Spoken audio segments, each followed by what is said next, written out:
Before you begin this project, you will need to safely raise and support your vehicle. For additional assistance with that task, please follow the link provided at the end of this video.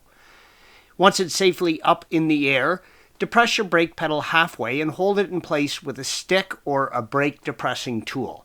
This will keep fluid in the master cylinder from leaking out. Using a flathead screwdriver, remove the brake caliper anti-rattle spring indicated by the green arrow by prying out while securing it by hand. The spring can pop off and go flying, so be sure to be holding it steady, and as always, whenever you're working on your vehicle, make sure you're wearing safety glasses. Open the brake caliper bleeder cover and remove the pad wear sensor green arrow from the mount. Pull the brake pad wear sensor green arrow out of the brake pad out of the left side.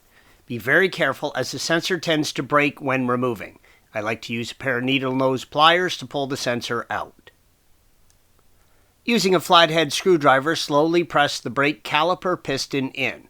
This allows the brake caliper to be pulled off the brake rotor easily. I like to pry between the outer brake pad and the brake rotor. This way there is less chance of damaging the caliper piston. Remember, when compressing the caliper piston, it will force brake fluid back into the brake fluid reservoir. Make sure to check the level of the reservoir and be prepared to remove some fluid.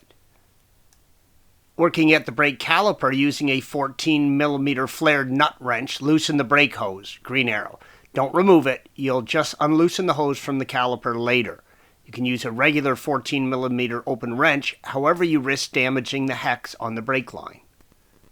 Remove the rubber plugs from the brake caliper mounting fasteners, green arrows. Next, using a 7mm Allen bit, remove the brake caliper mounting fasteners, green arrows. Remove the brake caliper from the mounting bracket and unscrew the brake hose from the caliper. If you want to replace the brake hose, loosen the 11mm brake line nut using a flared nut wrench. Then unscrew the metal brake line from the hose.